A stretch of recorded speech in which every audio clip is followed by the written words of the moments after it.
Assalamualaikum warahmatullahi wabarakatuh. Nama saya Nurul Hasanah binti Mat Zakir. Ini merupakan tugasan hidup infografik bagi subjek Asas Tata Bahasa BMNB 1084 dan Kemahiran Bahasa Melayu BMNB 1094. Tugasan ini merangkumi tajuk Sistem Ejaan dan Kegramatisan Aspek Tata Bahasa. Sistem ejaan telah mengalami banyak perubahan dari ejaan dahulu kepada ejaan ini. Sebelum kemerdekaan, perkembangan ejaan bahasa Melayu bermula pada tahun 1882 iaitu sistem ejaan Maxwell diikuti dengan sistem ejaan Wilkinson pada tahun 1904. Seterusnya, sistem ejaan Zaba turut dilaksanakan pada tahun 1949, sistem Fajar Asia pada tahun 1945 sehingga tahun 1954 dan sistem ejaan Rumi Kongres pada tahun 1956. Selepas kemerdekaan, sistem ejaan Malindo turut dilaksanakan iaitu pada tahun 1999. Pada masa kini, Malaysia menggunakan sistem ejaan Rumi Bahasa Melayu 1972. Sistem ejaan Rumi ini mula diperkenalkan apabila sistem ejaan baru bagi bahasa Melayu dan bahasa Indonesia menjadi kemuncak dalam segala kegiatan penyempurnaan kepada semua sistem ejaan. Melalui persetujuan antara Malaysia dan Indonesia, sistem ejaan Rumi mula diwujudkan dan dilancarkan oleh Tun Haji Abdul Razak bin Datuk Hussein On pada 16 Ogos 1972. Sistem ini dilakukan secara serentak di Dewan Bahasa dan Pustaka di Kuala Lumpur dan Indonesia. Terdapat beberapa ciri utama dalam sistem ejaan. Salah satunya ialah abjad. Dalam sistem ejaan ini terdapat 26 abjad kesemuanya. Semua abjad ini punya huruf kecil, huruf besar serta cara sebutannya seperti yang telah dipaparkan. Ciri yang seterusnya ialah huruf konsonan.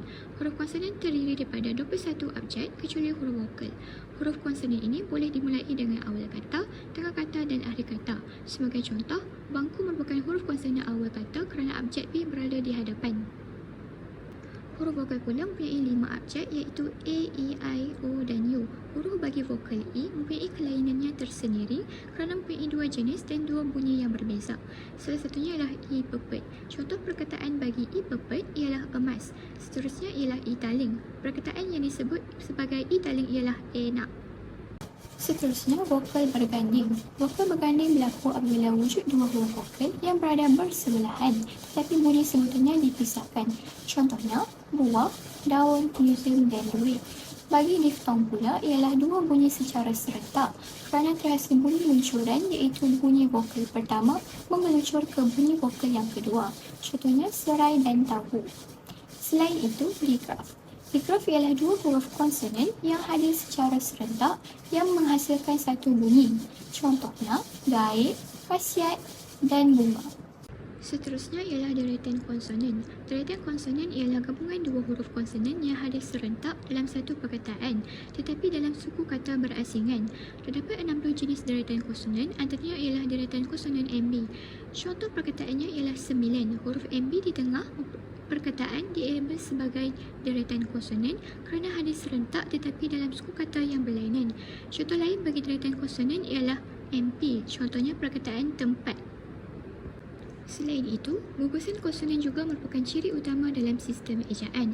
Gugusan konsonan berlaku apabila dua huruf konsonan yang bergabung dalam satu perkataan. Terdapat 14 gugusan konsonan seperti yang dipaparkan. Contohnya ialah perkataan klinik. Terdapat gugusan konsonan KL di dalam perkataan tersebut. Posisi suku kata terbahagi kepada 3 bahagian iaitu awal, tengah dan akhir. Suku kata awal ialah suku kata yang berada di depan. Suku kata tengah berada di tengah-tengah dan suku kata akhir berada di akhir kata. Contohnya, bagi perkataan perahu iaitu pe merupakan suku kata awal dan ra ialah suku kata tengah, hu pula ialah suku kata akhir. Suku kata ialah pengasilan kata mengikut kedudukan huruf vokal. Wujudan huruf vokal menjadi asas untuk pembahagian satu perkataan kepada suku kata. Contoh perkataan satu suku kata ialah kat, bagi dua suku kata ialah ikan, tiga suku kata pula ialah tempayan. Suku kata terbahagi kepada dua jenis iaitu suku kata terbuka dan suku kata tertutup. Suku kata terbuka terdiri pada huruf vokal, gabungan vokal bersama konsonan dan konsonan yang berakhir dengan vokal atau konsonan selain daripada huruf P, T, R, H, M, K dan N. Contohnya, buku dan mata. Suku kata tertutup pula ialah suku kata yang terdiri daripada huruf konsonan P, T, R, H, M, N dan K di belakangnya. Contohnya, pemadam, salin dan kesat. Persekutuan bermaksud setiap perkataan mempunyai suku kata yang kebiasaannya ditandai oleh satu vokal. Vokal tersebut ada yang didahului atau diikuti oleh konsonan. Persekutuan mempunyai 4 jenis iaitu persekutuan pola umum suku kata, persekutuan pola kata pinjaman, persekutuan pemisahan suku kata dan persekutuan dalam imbuhan. Persekutuan pola suku kata umum terdiri daripada 4 pola suku kata seperti vokal, vokal konsonan, konsonan vokal dan vokal konsonan vokal. Contoh perkataan bagi vokal ialah apa. Suku kata pertama bagi apa menunjukkan huruf vokal iaitu A. Seterusnya, vokal konsonan. Contoh yang dapat dilihat ialah siar. Suku kata kedua merupakan vokal konsonan kerana A merupakan huruf vokal dan R ialah huruf konsonan. Persekutuan pola suku kata pinjaman pula boleh dilihat melalui pola suku kata konsonan, konsonan vokal konsonan, iaitu perkataan praktis. Suku kata prak menunjukkan pola suku kata konsonan, konsonan vokal konsonan. Bagi persekutuan pemisahan suku kata dasar, jika terdapat dua huruf vokal berurutan di tengah perkataan, suku kata perlu dipisahkan antara kedua huruf vokal tersebut. Contohnya, kain, buah dan suara. Akhir sekali ialah persekutuan kata terbitan. Persekutuan kata terbitan wujud apabila imbuhan yang berlaku perubahan bentuk yang ditulis serangkai bersama kata dasar akan dipisahkan suku katanya. Contohnya, berlari, menyanyi dan menyeram. Terdapat banyak aspek dalam penulisan huruf bahasa Melayu. Salah satunya ialah huruf besar. Penggunaan huruf besar digunakan pada huruf pertama sesuatu perkataan yang meliputi dari segi nama orang, gelaran pangkat, jawatan, juru buku, pertubuhan dan sebagainya. Contohnya, Nurul, Dr. Asmah dan Dewan Seri Budiman perlu menggunakan huruf besar pada setiap huruf pertama. Seterusnya, penggunaan huruf condong. Huruf condong digunakan untuk menulis judul buku, dokumen rasmi, filem dan sebagainya. Contohnya, filem Semerah Padi hasil karya P. Ramlee, perkataan semerah padi itu perlu dicondongkan. Terdapat beberapa penulisan kata bahasa Melayu. Salah satunya ialah kata dasar. Kata dasar ditulis satu persatu iaitu dalam bentuk tunggal. Ini bermaksud tiada imbuhan di dalam ayat. Contohnya, mereka takut akan haiwan itu. Bagi kata majmuk pula ialah istilah khusus dan bahagian umum ditulis sebagai dua perkataan. Contohnya, baju raya dan kasut sekolah. Seterusnya, kata ganda. Kata ganda perlu diletakkan tanda sempang seperti murid, tanda sempang murid. Selanjutnya, kata terbitan. Kata terbitan digunakan untuk imbuhan iaitu awalan, akhiran, abitan termasuklah imbuhan asing ditulis secara serangkai atau bercantum dengan kata dasar. Contohnya, berjalan dan jalani. Untuk abitan, jika bentuk dasarnya gabungan kata, perlu ditulis serangkai dengan awalan dan akhiran. Contohnya, penambahbaikan dan ketidakadilan. Seterusnya, maha sebagai unsur gabungan kata yang ditulis serangkai dengan kata yang mengikutinya. Contohnya, mahasiswi dan mahaguru. Bentuk terikat lain, kata ganti diri seperti ku ditulis rapat dalam perkataan. Contohnya, ku basuh. Perkataan ku dan basuh perlu dirapatkan. Bagi perkataan ku, bu juga ditulis rapat dalam perkataan. Seterusnya, bagi partikel ku ditulis secara asing daripada perkataan sebelumnya. Selain itu, gelaran bagi si dan sang ditulis secara terpisah. Contohnya, sang buaya dan sang bungsu. Seterusnya, kata seni nama. Penggunaan kata seni nama dari, ke dan di ditulis secara terpisah dari perkataan sebelumnya kecuali daripada, kepada, selain dan semenjak kerana dianggap sebagai satu suku kata lazim. Contohnya, Aina pulang dari Kedah. Perkataan dari itu perlu dijarakkan dengan pulang. Bagi angka pula, penggunaan angka adalah untuk menulis nombor atau bilangan angka. Angka juga digunakan dari segi ukuran, nilai waktu dan kuantiti. Nombor jalan dan alamat rumah juga ditulis menggunakan angka. Contohnya nombor 1, 2 dan 3. Lambang bilangan terdiri daripada bilangan utuh iaitu 20. Seterusnya, penggunaan bilangan pecahan seperti 1/2 cawan. Lambang bilangan juga digunakan bagi angka yang menunjukkan bilangan yang dapat diejar sebahagiannya supaya mudah dibaca seperti 200 juta. Sistem keselarasan vokal berfungsi bagi mengejar perkataan dalam bahasa Melayu dan kata pinjaman dikecualikan sistem keselarasan vokal. Terdapat 3 suku kata iaitu awal, pra akhir dan akhir tertutup. Sistem keselarasan vokal terdiri daripada pola keselarasan vokal dan kekecualian pola keselarasan vokal. Dalam pola keselarasan ini, sistem ejaan Baharul Umi mempunyai 18 pola keselarasan vokal. Terdapat beberapa pola keselarasan yang ditunjukkan dalam jadual sebelah. Kekecualian pola keselarasan terdiri daripada 15 pola dan perkataan-perkataan tersebut dipinjam dari bahasa-bahasa di Nusantara dan bahasa Inggeris seperti yang dipaparkan dalam jadual tersebut. Pergisian ejaan kata pinjaman banyak diambil daripada bahasa asing. Perkataan bahasa Melayu yang digunakan sekarang diambil daripada bahasa Inggeris, bahasa Arab, Belanda, Portugis dan lain-lain. Penggunaan kata pinjaman ada setengahnya digunakan sepenuhnya dan ada juga yang digunakan seperti bahasa asal. Bagi konsonan, gabungan konsonan dan gabungan vokal, terdapat perubahan ejaan yang berlaku. Contohnya, bahasa pinjaman iaitu karbohidrat dan bagi bahasa Melayu juga disebut sebagai karbohidrat. Terdapat perubahan yang berlaku iaitu huruf C bertukar kepada K. Selain itu, perubahan ejaan DH menjadi D. Akhiran asing pula, perubahan ejaan yang wujud ialah tion menjadi C. Contohnya, bahasa pinjaman production menjadi produksi dalam bahasa Melayu. Dapat banyak penggunaan dalam baca dalam penulis. Yang pertama ialah tanda noktah atau titik. Tanda noktah digunakan dalam pelbagai aspek seperti di akhir ayat, nama singkatan orang, gelaran atau pangkat, singkatan perkataan. Selain itu, tanda ini juga digunakan untuk menghasilkan angka jam, minit, saat dan alamat. Sebagai contoh, penggunaan titik perlu diletakkan di akhir ayat seperti aiskrim ini sangat manis. Penggunaan gelaran encik iaitu EN perlu diletakkan tanda titik di belakangnya. Seterusnya, singkatan dan lain-lain ditulis sebagai DLL dan perlu meletakkan tanda titik di belakangnya. Seterusnya, tanda koma. Tanda ini digunakan bagi unsur-unsur satu pembilangan. Contohnya, ayah membeli gula, minyak dan tepung. Selain unsur pembilangan, ayat seruan juga diletakkan tanda koma. Sebagai contoh, wah, comel yang baik itu. Tanda koma diletakkan selepas perkataan wah. Selain itu, tanda koma bertitik. Tanda ini berfungsi untuk menghasilkan bahagian yang setara dengan ayatnya. Sebagai contoh, belikan bahan-bahan ini untuk dimasak, tanda koma, gula, garam dan minyak. Tanda koma juga berfungsi untuk mengasingkan bahagian ayat yang menggunakan kata hubung.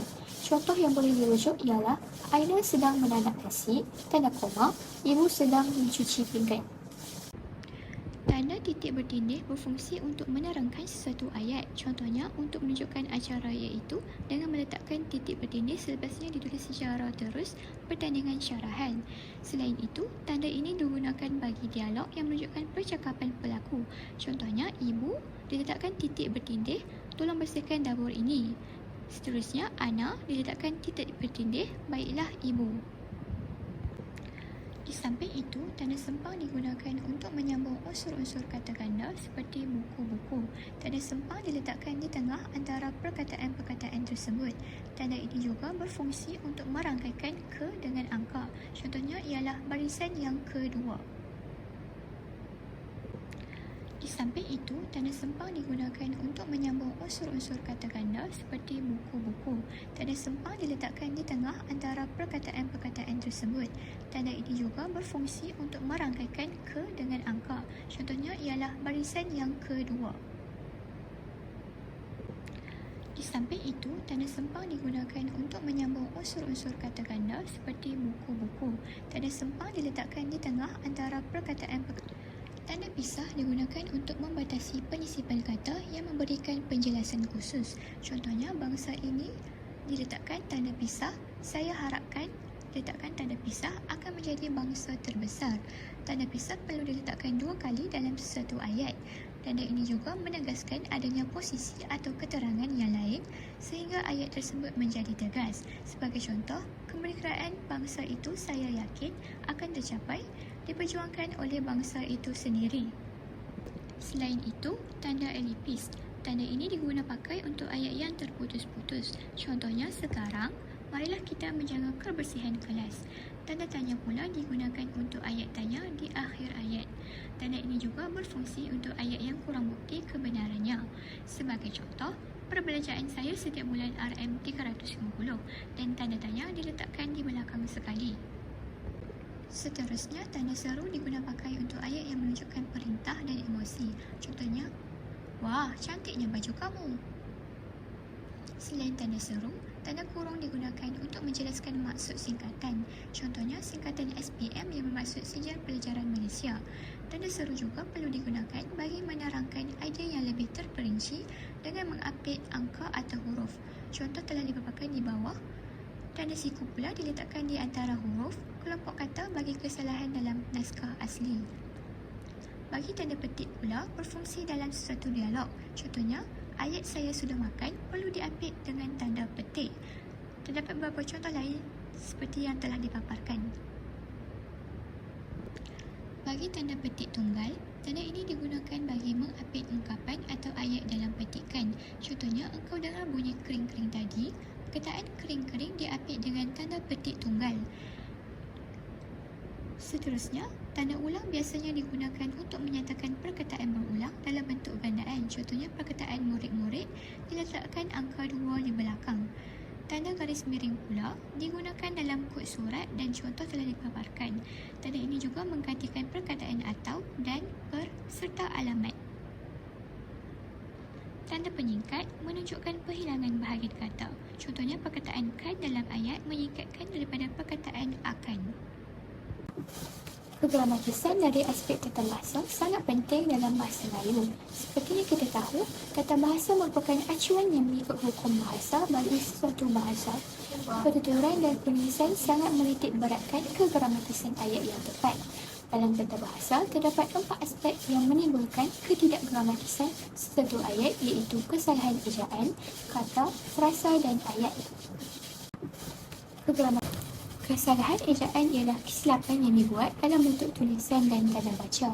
Terdapat beberapa jenis kesalahan ejaan, iaitu kesalahan huruf, kesalahan tanda sempang, kesalahan penjarakan, kesalahan pola keselarasan vokal, kesalahan kelainan vokal, kesalahan konsonan, kesalahan bahasa pinjaman, kesalahan bentuk bebas dan kesalahan bentuk terikat. Kesalahan pertama ialah kesalahan huruf. Kesalahan yang sering dilihat ialah kata nama khas tidak ditulis dengan huruf besar. Sebagai contoh, bagi nama Duratul Aina, pangkal huruf di hadapan perlu ditulis menggunakan huruf besar. Bagi ejaan bin, mestilah ditulis dengan huruf kecil kerana bin merupakan kata nama ab. Selanjutnya, kesalahan tanda sempang. Kesalahan banyak dilakukan dalam penggunaan kata ganda yang tidak diletakkan tanda sempang. Kata bilangan juga perlu diletakkan tanda ini seperti ke-15. Di samping itu, kesalahan penjarakan juga merupakan kesalahan ejaan. Terdapat banyak kekeliruan bagi sesetengah perkataan sama ada perlu dijarakkan atau dirapatkan. Sebagai contoh, perkataan olahraga perlu dirapatkan kerana merupakan kata majmuk. Bagi perkataan dibasuh, kata sendiri mesti ditulis rapat dengan kata dasar.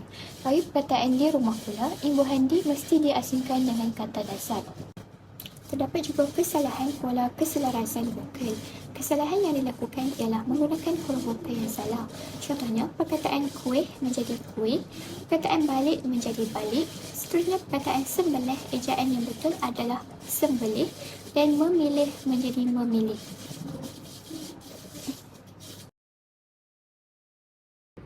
Pada masa yang sama, kesalahan kelainan vokal dan kesalahan konsonan juga sering berlaku.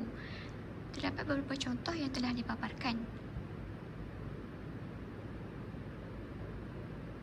Selain itu, kesalahan bahasa pinjaman.